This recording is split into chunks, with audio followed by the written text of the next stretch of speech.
Hoje a gente vai falar de Ozempic, sim. Poucas vezes assistimos uma inovação do ponto de vista tecnológico ter um impacto cultural e econômico como o lançamento desse e dos medicamentos similares. Uma treta, sim, porque vamos falar aqui de transformações socioculturais ultra profundas. Mas vamos nessa. Tchau, Bela! Seu podcast sobre tendência, comportamento e inovação nos mercados de beleza e bem-estar. Eu sou Vânia Goy, jornalista, especialista em beleza e bem-estar. Apresento o Tchau Bela com Isa Deson, expert em tendências. Já falamos muitas vezes de Ozempic em outros episódios, mas a gente resolveu dedicar um inteiramente a ele, porque o impacto que esse medicamento causou, não só nos tratamentos para emagrecer, mas no reforço a um padrão de beleza desse corpo muito magro, no desenvolvimento de outros medicamentos inspirados nele. Isso também tem influência sobre outros aspectos econômicos que vamos tratar aqui.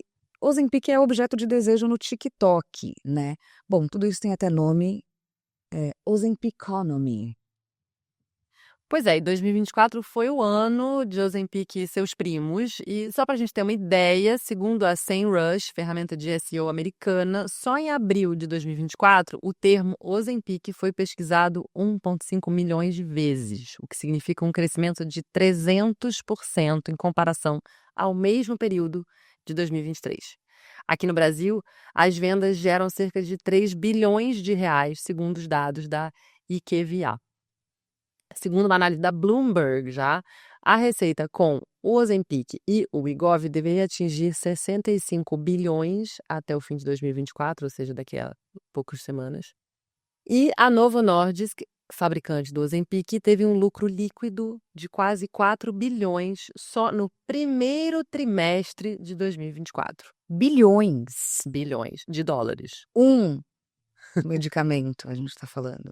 Nem é uma classe deles. Mas, enfim, esses medicamentos, como o Ozempic, o Wegovy, o Mounjaro, que é o novo hit, pessoas contrabandeando o Mounjaro, que a gente sabe.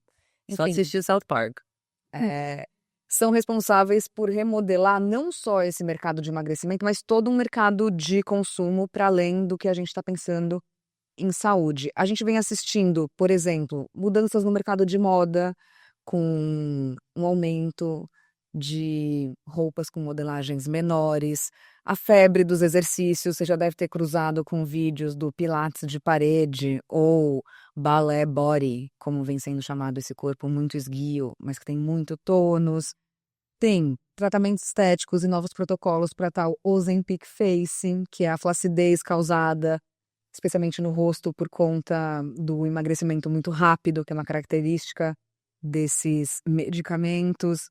Tem ainda uma associação, e é super importante que a gente pense em comportamento, né, com o que é poder aquisitivo, o que é ser bem-sucedido, porque eles são caríssimos.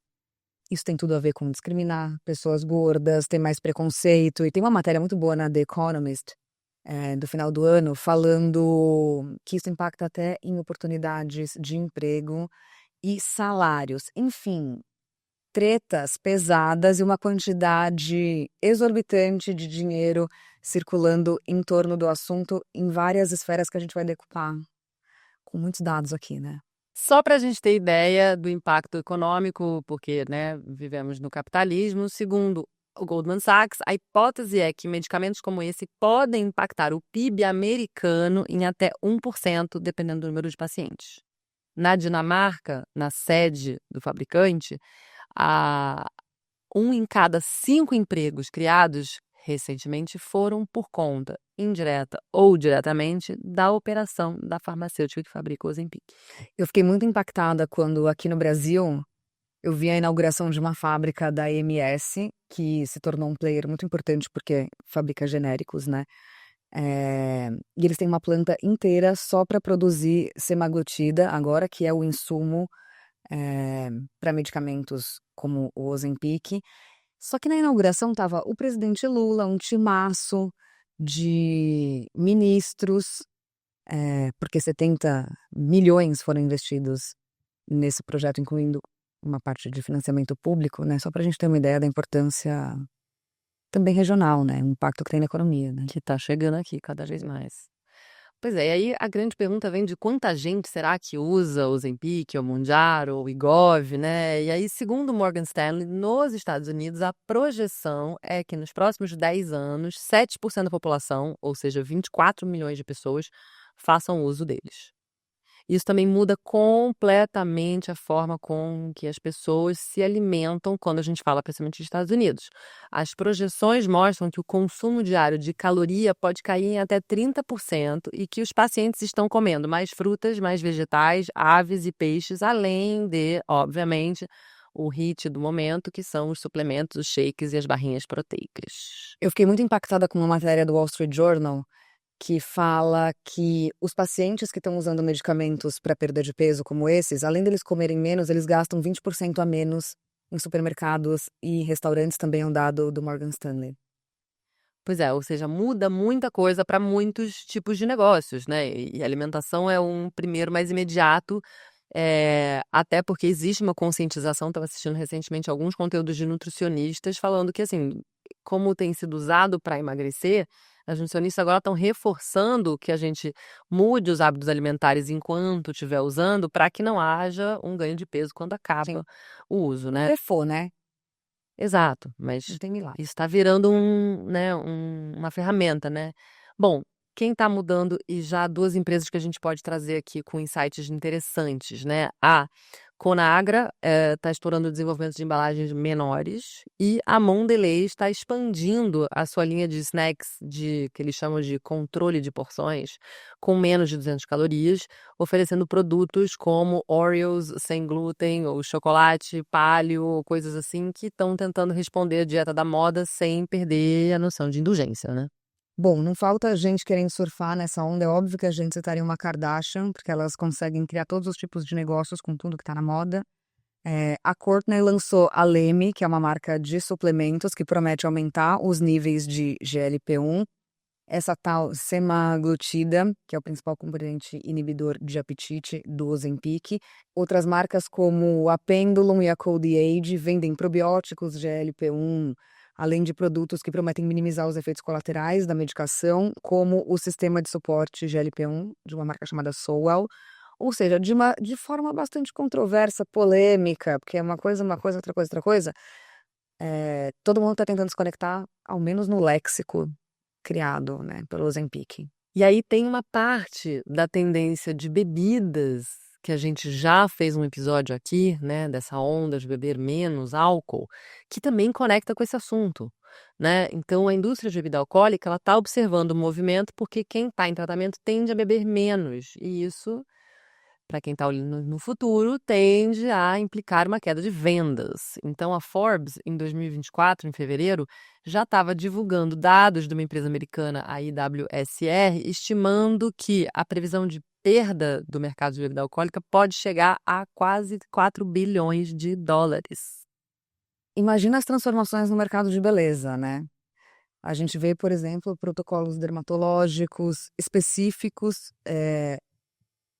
para essa perda de gordura que acaba resultando numa perda de volume um pouco abrupta. Então, haja estímulo de colágeno e elastina com preenchimento, laser, microagulhamento para atenuar essa flacidez, que acontece não só no rosto, mas no corpo inteiro.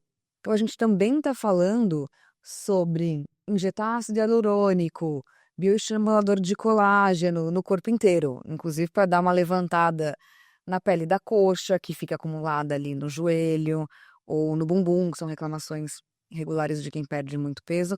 Nem vou entrar em todas as nomenclaturas possíveis e versões de lipoaspiração.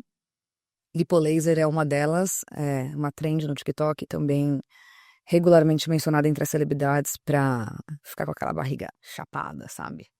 Bom, como a Vânia já falou lá atrás, se muita gente anda emagrecendo, a demanda por tamanhos das roupas menores também está crescendo. Então, a loja americana, por exemplo, Lafayette 148, afirmou que cerca de 15% dos clientes estão substituindo roupas maiores por tamanhos menores.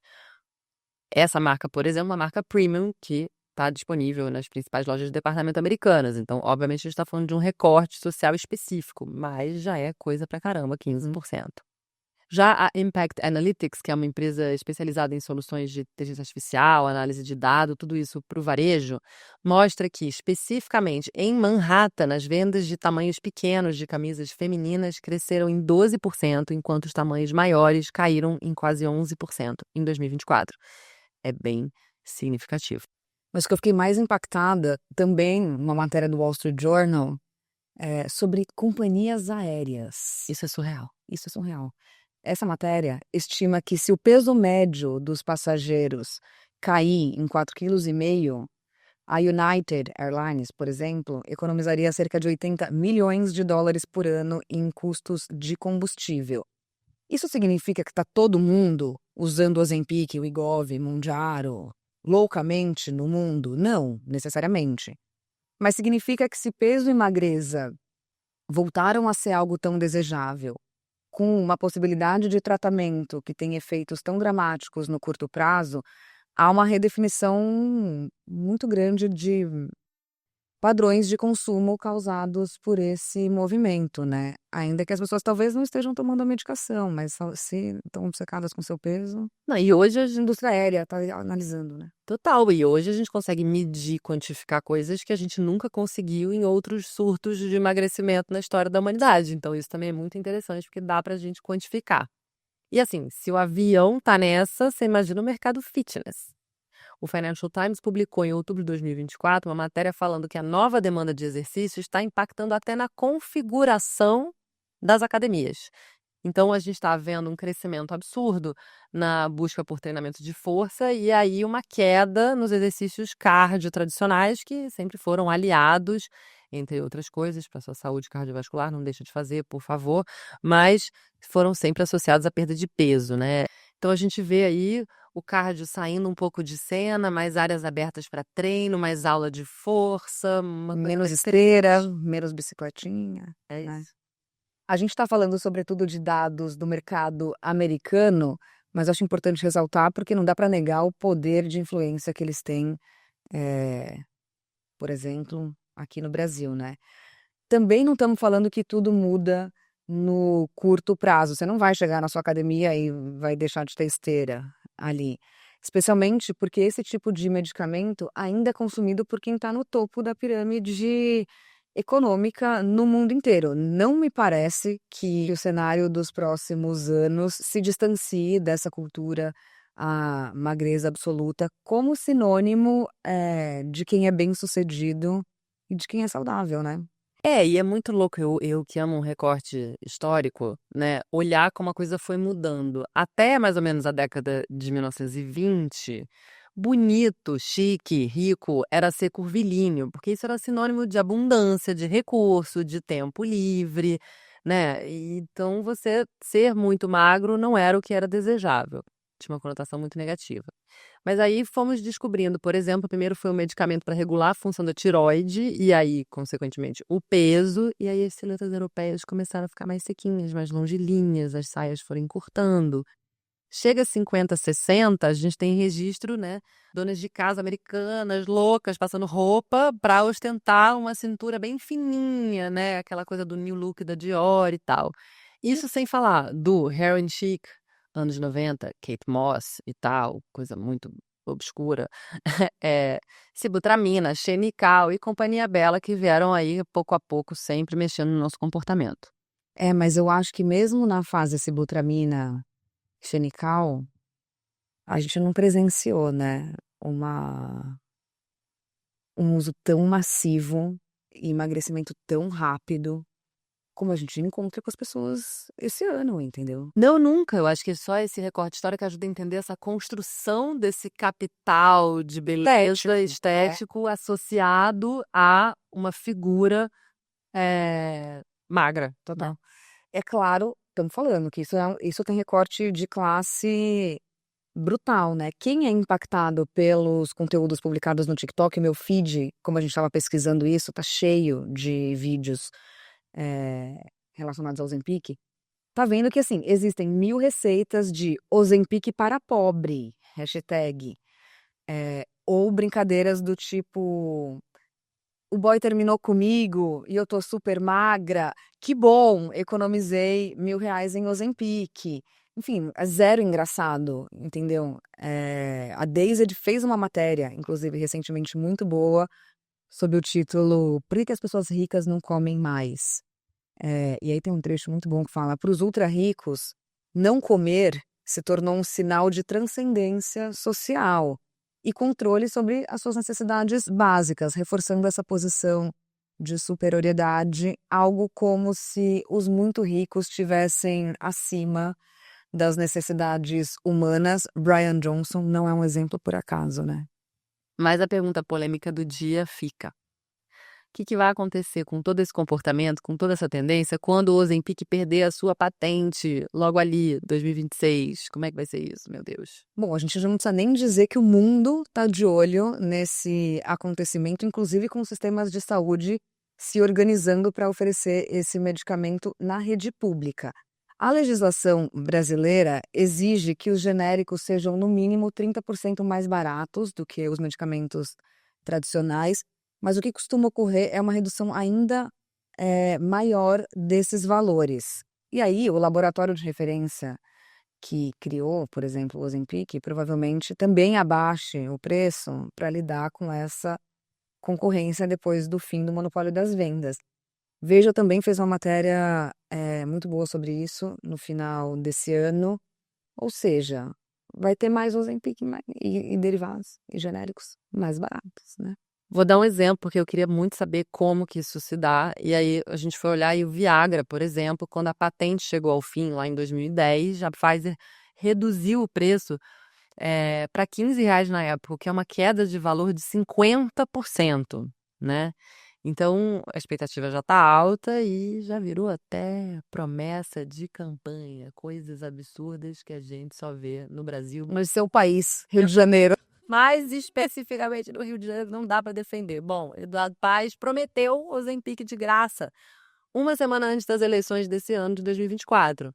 Ele afirmou que tomou medicamento para emagrecer e garantiu que, quando a patente for aberta, ele vai distribuir Ozempic na rede pública e que o Rio não terá mais gordinhos. Socorro, eu tô rindo de nervoso. Não, eu nem consigo falar desse assunto, porque é claro que o Ozempic é uma inovação muito importante quando a gente olha sob a ótica de saúde, quando a gente olha como tratamento para emagrecer e também para diabetes, como originalmente foi criado. É óbvio que a gente quer que as pessoas que precisam perder peso e que as pessoas que precisam perder muito peso possam fazer isso de forma muito segura, saudável, com muito menos efeito colateral. Mas não dá para negar que a problemática inserida, por exemplo, numa aspa dessa é evidente, né? É desesperador porque isso tudo vira discriminação, vira preconceito, na mesma velocidade que o assunto viraliza, né? É só olhar o TikTok. Estamos aqui há anos falando de inclusão, de educação, de diversidade, de, assim, no mínimo, tolerância. Tanto que nosso primeiro episódio sobre o Ozempic, ele fala, o título é bom, né? Ele fala, cadê a positividade corporal? Porque a gente estava pesquisando positividade corporal há quase 15 anos, de repente a coisa muda. Então é preocupante. No meu feed do TikTok, o áudio que mais bomba é o magras, magras. São adolescentes de 14 anos se alimentando só de ovos, porque uma grande influenciadora brasileira diz que faz essa dieta, ou comendo psyllium, que enfim, tem um efeito de saciedade, né, muito grande, para entrar num vestido de formatura. A gente queria muito mais, né? 15 anos atrás, quando a gente começou a falar do assunto, a gente queria muito mais, né? Em 2024. E aí senta e chora e entende que a substância não é tão fictício assim, que Feios do Netflix também não é tão ficção científica e distópico assim. A obsessão pelo padrão, seja ele a magreza ou a beleza ou a juventude ou qualquer coisa que está na moda agora, tá, de fato, levando muitas pessoas a extremos inimagináveis a qualquer custo. E se você não viu essas refs, assista. Bom, como sempre, o nosso maior conselho: faça terapia para poder lidar com padrão estético, do jeito que a gente precisa viver. E tem outras coisas boas de Ozempic, né? Como ele tem sido um estimulante estudado pelos neurocientistas, como ele tem benefícios para quem tem Alzheimer. É realmente, enfim, o campo de estudo em torno dele é enorme, mas isso é assunto para um próximo episódio. Não acabou, não, falar de Ozempic, Wegovy, enfim. Bom, o Tchau Bela é idealizado por mim, Vânia Góes, sou jornalista, junto com a Isa Deson, que é pesquisadora de tendências e fundadora da Deson. A gente grava aqui em São Paulo, no nosso escritório, com apoio de dados e insights exclusivos da Mintel Brasil, com pesquisa da Larissa Nara, do Felipe Stoffa e da Hanna Dourado, com roteiro da Katrina Carta Kovarik. A trilha é assinada pelo Chico Reginato, a identidade visual é do Nino Alexandre, a carinha de cada episódio foi desenhada pela Núbia Lima, a produção é do Felipe Sandoval. Voltamos na semana que vem. Boas férias. Começaremos de janeiro com novas tendências por aqui. Até lá. Tchau. Tchau Bela, seu podcast sobre tendência, comportamento e inovação nos mercados de beleza e bem-estar.